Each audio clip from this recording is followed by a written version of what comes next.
Saudara Menteri Lingkungan Hidup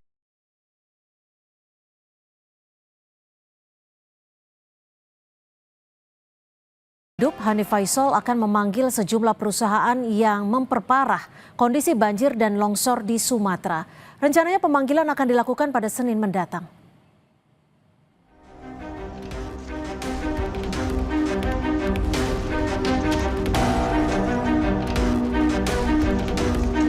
Kami juga minggu depan sudah mulai memanggil entitas-entitas yang kami indikasikan berkontribusi memperparah dari bencana banjir ini. Wilayah Batang Toru di Tapanuli Selatan menjadi saksi bisu terjadinya pembalakan hutan besar-besaran. Tumpukan kayu-kayu gelondongan ini yang berukuran besar menjadi pemandangan yang sangat memprihatinkan pasca banjir bandang dan longsor yang terjadi pada 24 November lalu. Menteri Lingkungan Hidup Hanif Faisal menjabarkan daerah aliran sungai di Batang Toru mengalami pengurangan hutan sebanyak 19.000 hektar. Akibatnya, daya dukung lingkungan ketika siklon tropis Senyar tak mampu menahan saat curah hujan terjadi. Ada 23 das terdampak bencana di Sumatera, yaitu meliputi di das Batang Toru, kemudian daerah Sumatera Barat, dan di Aceh. Jadi ini memang menjadi khusus untuk das Batang Toru, karena das Batang Toru memiliki karakteristik landscape yang sangat rentan, karena berupa landscape ini apa, V ya? V, seperti V landscape, kemudian Tapanuli Utara, Tapanuli Tengah, dan Tapanuli Selatan ada di tengah-tengahnya. Sementara kegiatan di sisi bukitnya sudah tidak memadai untuk mendukung kapasitas lingkungannya. Usai rapat bersama Komisi 12 DPR, Menteri Lingkungan Hidup Hanif Faisal pun memastikan penegakan hukum akan ditempuh pemerintah terhadap perusahaan yang memperparah bencana. Kami mulai hari ini akan menarik kembali semua persetujuan lingkungan dari dokumen lingkungan yang ada di daerah-daerah bencana. Ya, kami juga minggu depan sudah mulai memanggil entitas-entitas yang kami indikasikan berdasarkan kajian sementara dari Citra Satelit berkontribusi memperparah dari bencana banjir ini. Telah melakukan surat panggilan, jadi hari Senin kami harap mereka datang untuk menjelaskan sesuatunya. Hal serupa juga diungkapkan Kapolri Jenderal Listio Sigit. Kapolri tegaskan komitmennya menyelidiki sumber kayu gelondongan yang diduga memicu banjir dan longsor di Sumatera. Terkait dengan masalah temuan kayu gelondong yang sudah terkelupas, kami secara lisan sudah berkoordinasi dengan Menteri Kehutanan dan besok kami akan melaksanakan rapat bersama untuk menurunkan tim gabungan untuk melakukan proses penyelidikan, pendalaman terkait dengan peristiwa yang terjadi. Tentunya apabila ada pelanggaran hukum, kita akan proses. Sebelumnya, pada 24 November lalu, Gubernur Sumatera Utara Bobi Nasution berjanji dalam 1 minggu, Pemprov Sumut akan mengeluarkan surat rekomendasi penutupan PT Toba Pol Lestari.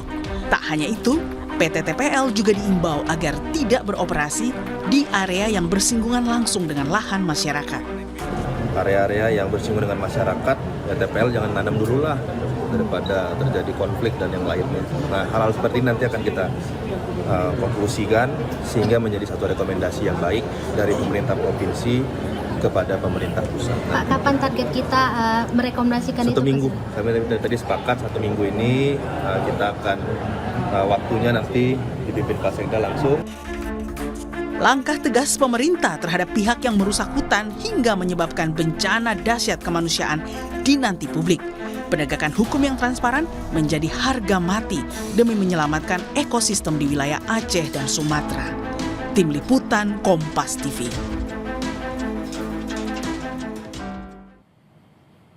Lalu bagaimana memastikan agar pengusutan para pelaku perusakan hutan tidak hanya panas di awal saat bencana masih jadi sorotan, tapi betul-betul tuntas dan diumumkan ke publik. Kita akan bahas bersama Kepala Kampanye Global untuk Hutan Indonesia Kiki Taufik dan juga Ketua PBHI Julius Ibrani. Dan kita masih menunggu Pak Johan Rosihan, Komisi 4 DPR RI, fraksi PKS. Saya akan ke Mas Kiki terlebih dahulu.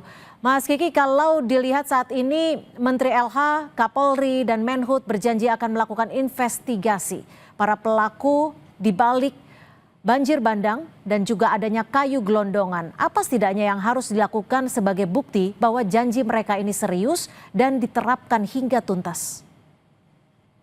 Ya, terima kasih, Mbak. Jadi ini seperti deja vu ya, pada saat kebakaran hutan yang besar yang terjadi di Sumatera juga, itu memang ada banyak perusahaan-perusahaan atau PBPH yang kemudian dicabut izinnya, diberikan sanksi, kemudian sampai ke pengadilan. Tetapi berakhir pada tidak ada kelanjutan karena tidak ada transparansi. Jadi ada beberapa perusahaan misalnya mendapatkan sanksi, bahkan sampai di pengadilan mendapatkan sanksi, tapi tidak dieksekusi gitu. Jadi maksud saya di sini adalah ini langkah bagus, tapi juga harus terintegrasi. Jadi bukan hanya dari satu Kementerian Lingkungan Hidup, kemudian mereka harus bekerja sama dengan Kementerian Kehutanan, tetapi juga mereka harus bekerja sama dengan aparat penegak hukum, mulai dari kepolisian, kejaksaan, sampai hakim. Sehingga pada saat mereka dicabut izinnya, mereka mendapatkan sanksi pidana, mereka mendapatkan sanksi perdata, mengganti kerugian. Itu betul-betul harus diimplementasikan gitu, harus dikawal terus. Karena kejadiannya adalah begitu sudah sampai di pengadilan, kemudian hakim memutuskan satu perusahaan membayar ganti rugi sejumlah ratusan miliar atau bahkan triliunan, tidak ada yang mengeksekusi. Jadi tidak ada. Itu yang pertama. Yang kedua, kita tidak pernah melihat, karena tidak ada transparansi yang jelas, kita tidak pernah melihat apakah dana atau denda yang diberikan oleh pemerintah atau pengadilan kepada perusahaan-perusahaan hutan itu betul-betul digunakan untuk merehabilitasi lahan. Itu tidak pernah ada. Jadi transparansi penting. Mas Julius, kalau melihat saat ini, apakah memang ketika di Sumatera begitu masif kerusakannya, apa yang bisa dilakukan mungkin warga? Apakah memiliki dasar hukum untuk melakukan penuntutan? Di sisi lain, apakah penuntasan ini bisa benar-benar tuntas dan benar-benar dieksekusi? Ya, Cynthia, jelas warga sebagai korban terdampak itu memiliki hak konstitusional.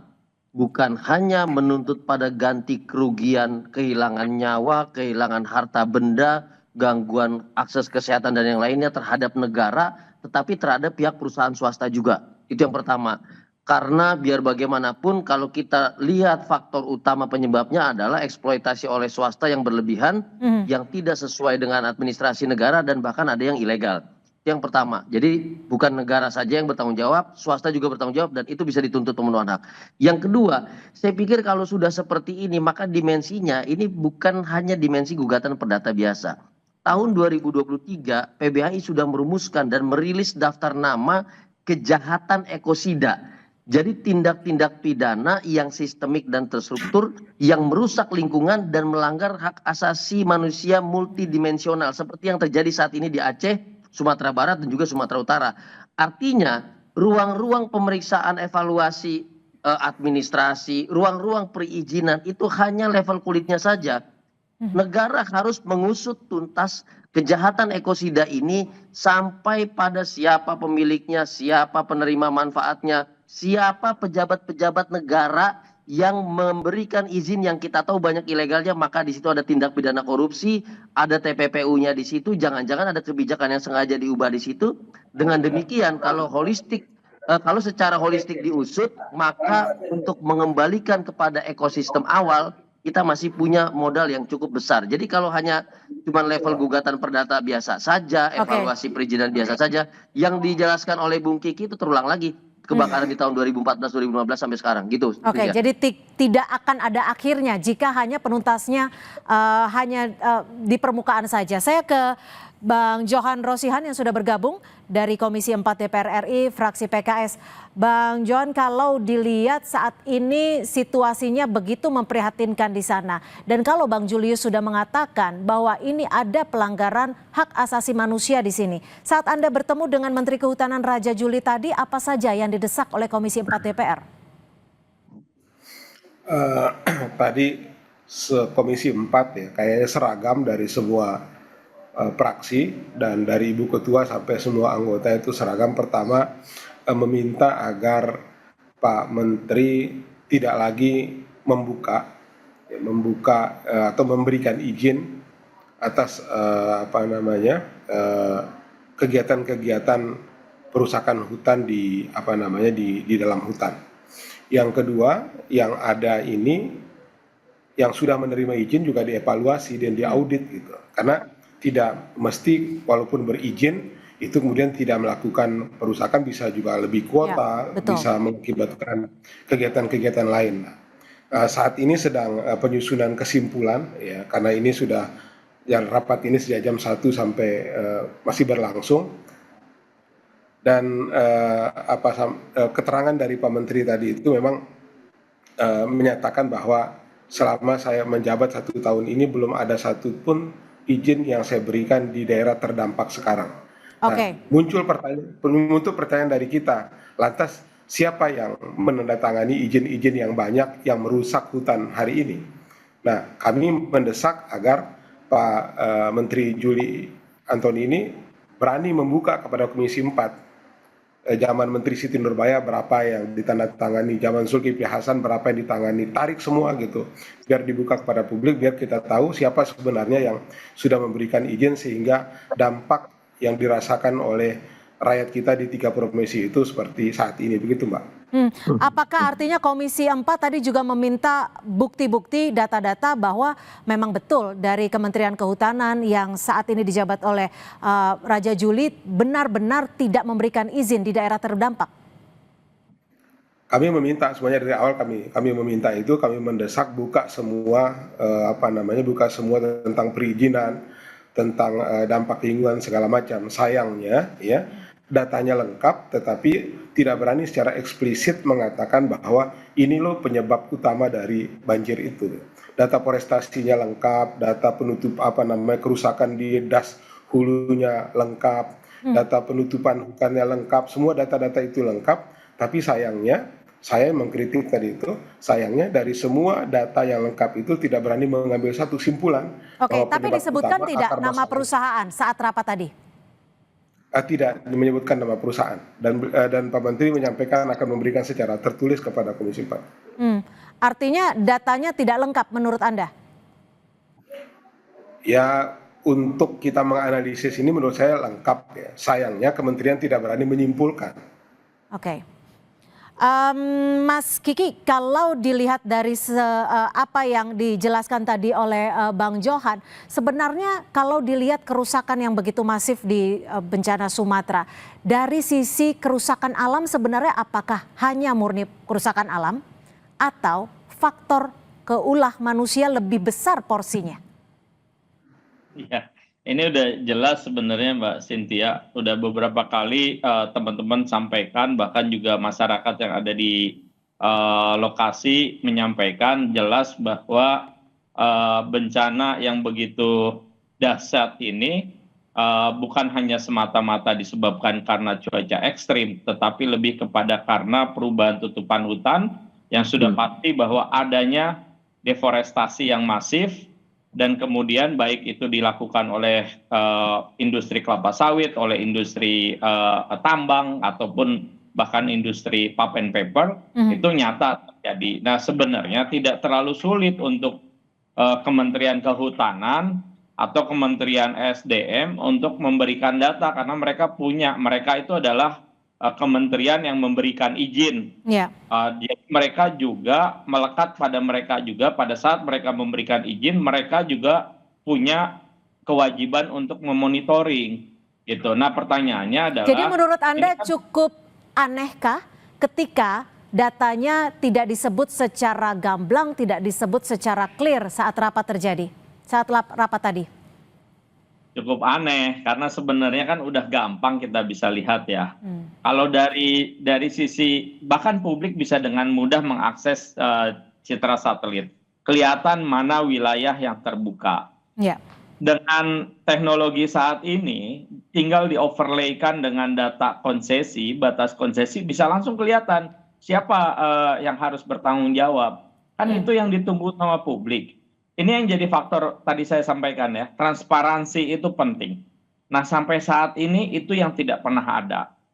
Sehingga publik tentu akan meragukan, ini jangan-jangan Raja Juli ini hanya di depan DPR aja dia berani ngomong seperti itu dan kemudian nggak berani ngungkapin nama perusahaannya. Nanti terakhir kemudian hilang gitu ya setelah 3 bulan. Kan ini mudah sebenarnya. Oke, Mas Julius, jika Menteri Raja Juli tidak mau, bisa dikatakan tidak mau ya, jika menyebutkan siapa nama perusahaannya dan siapa yang memberikan izin saat terjadinya dugaan pembalakan liar. Dan tadi Mas Kiki juga menyampaikan kurang lebih sama. Apakah memang ada orang besar yang membackingi perusahaan-perusahaan ini sehingga terjadi kerusakan dan juga pelanggaran AMDAL yang sangat masif?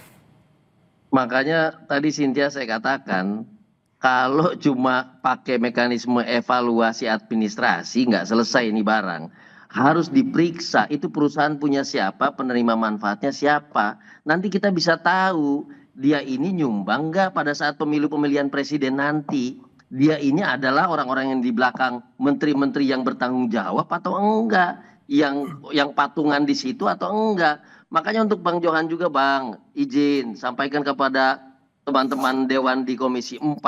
Bukan menanyakan mengklarifikasi Menteri Raja Juli yang harusnya Abang lakukan dan kawan-kawan. Itu dievaluasi menterinya Bang. Menteri punya tanggung jawab untuk melakukan evaluasi terhadap seluruh izin yang diberikan. Baik dari pusat sampai daerah. Kalau sampai terjadi seperti ini artinya menterinya bengong Bang. Artinya menterinya main domino itu sama pengusaha-pengusaha. Jadi rekomendasi Komisi 4 harusnya memeriksa menteri, memberikan rekomendasi kepada Prabowo, pecat itu menteri. Jadi kalau cuma ngecek siapa nama segala macam yang dibilang Bung Kiki, kita di lapangan tahu Bang. Itu punya siapa, itu sudah mengemuka tadi Pak. Itu sudah mengemuka. Ya banyak anggota tadi yang meminta, banyak anggota tadi yang meminta agar Raja Juli kalau tidak sanggup mundur saja. Dari fraksi mana saja Bang Johan yang meminta itu? Bang Johan, dari fraksi mana saja yang meminta mundur? Ada dari PKB, termasuk saya juga menyampaikan kalau seberapa Anda bisa bertahan, kalau kan beliau sampaikan bahwa tugas Presiden adalah menjaga hutan. Saya balik tanya ke beliau bahwa apakah Anda merasa sudah menjaga hutan? Nah ini kan bentuk-bentuk komunikasi politik yang kita bangun juga harus kita menjaga di situ kan. Nah tapi yang jelas semangat dari teman-teman di Komisi 4 bahkan Ibu Ketua itu sampai mengatakan, Pak Menteri, kalau Anda takut berhadapan dengan perusahaan-perusahaan besar itu, saksikan Pak Menteri saya di belakang Anda, saya mendukung Anda Komisi 4 semua. Ibu itu Bu Titi Soeharto tadi ngomong begitu di depan Pak Menteri secara terbuka.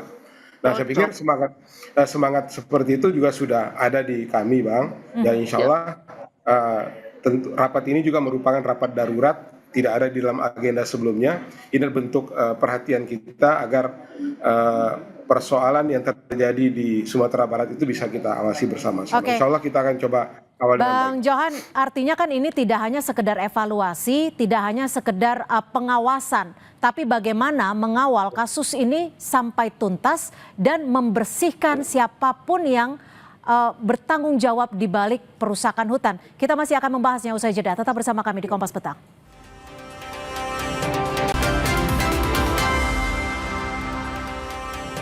Pengusutan para pelaku perusakan hutan harus ditindak hingga tuntas dan harus diumumkan ke publik siapa pemain besarnya, siapa yang membackingi pengusaha-pengusaha yang dinilai ataupun terbukti melakukan perusakan. Mas Julius, dengan kasus ini, dengan peristiwa ini, musibah ini, apa yang paling memungkinkan untuk dilakukan? Apakah pidana, perdata, atau justru class action? Ada tidak presiden yang bisa menguatkan untuk menuntaskan kasus ini? Ya, tentu jalur keperdataan itu juga sangat dimungkinkan. Waktu Jakarta menjadi korban banjir tahun 2002-2006 itu pernah dilakukan. Waktu korban kebakaran juga di tahun 2014-2015 di Sumatera juga pernah dilakukan. Presidennya banyak keperdataan. Tapi saya mau katakan gini, Cynthia. Spektrum dari bencana kali ini tidak hanya sebatas pada hak masyarakat yang dirugikan, nyawa masyarakat yang hilang, tapi lebih luas lagi. Ada kebijakan, ada penyelundupan izin, ada ilegalitas yang luar biasa di dalam peristiwa ini, sehingga jalur pidana juga menjadi satu senjata yang paling kuat. Tadi Pak Kapolri Sigit sudah bilang akan diusut tuntas. Kita tagih, kita jagain. Anda yakin Lalu tidak Kejaksaan Agung, penuntasan ini akan tuntas betul-betul?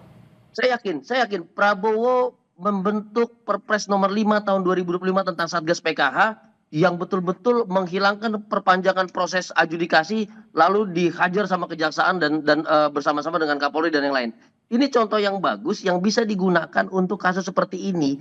Jadi dimensinya lebih luas, spektrumnya pun lebih kuat dibandingkan hanya sekedar mekanisme pemeriksaan administrasi. Itu bahkan diusut sampai siapa penerima manfaatnya, di proses pidananya sampai tipikornya, TPPU-nya, dendanya, dan Tapi segala berarti macam. bisa tiga-tiganya ya, bisa perdata, pidana, dan class action ya. Oke, jika memang ini class action, Mas Kiki, juga disertakan seperti itu, apakah Greenpeace ataupun pemerhati hutan ini juga bisa melakukan bantuan ataupun pendampingan? Ya, kami ada satu kasus sebenarnya class action di mana kami mendampingi masyarakat di Sumatera Selatan yang melakukan class action terhadap perusahaan pulp and paper yang menyebabkan kebakaran hutan di Sumatera Selatan. Sampai saat ini kasusnya masih di Mahkamah Agung karena kita kalah di tahap pertama, kemudian di kasasi juga kalah, ini kita masuk ke Supreme Court. Nah, Greenpeace menjadi penggugat intervensi. Ini bisa terjadi juga untuk kasus ini. Kami tentu dengan senang hati karena memang ini yang dirugikan adalah bukan cuma seperti tadi Bung Julius sampaikan, kerugian ini masif gitu.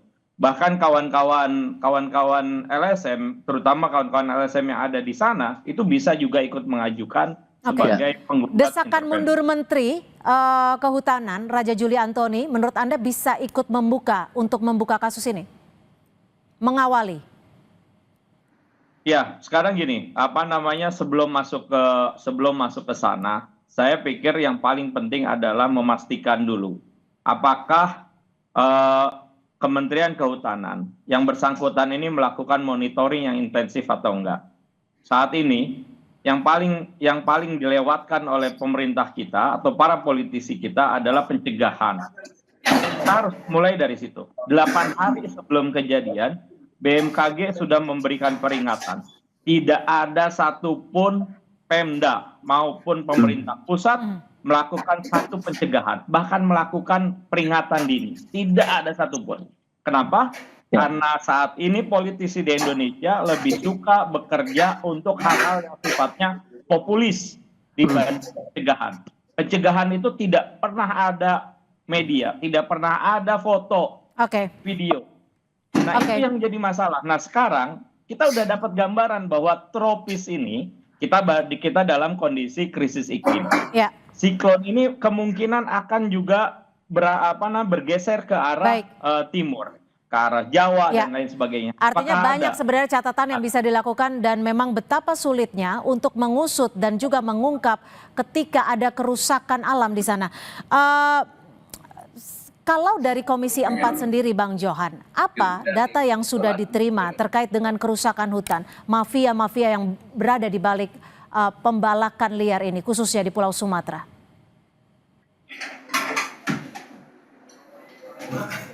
Bang Johan. Gimana Mbak? Gimana tadi? Kalau dari Komisi 4 sendiri sudah memiliki data sejauh mana terkait dugaan adanya pengusaha yang melakukan perusakan? Baik, mohon maaf Bang Johan, kita akan menyaksikan secara langsung pernyataan dari Menteri Kehutanan Raja Juli Antoni yang baru saja baru selesai. Oke. Ya. Oke, siap Pak.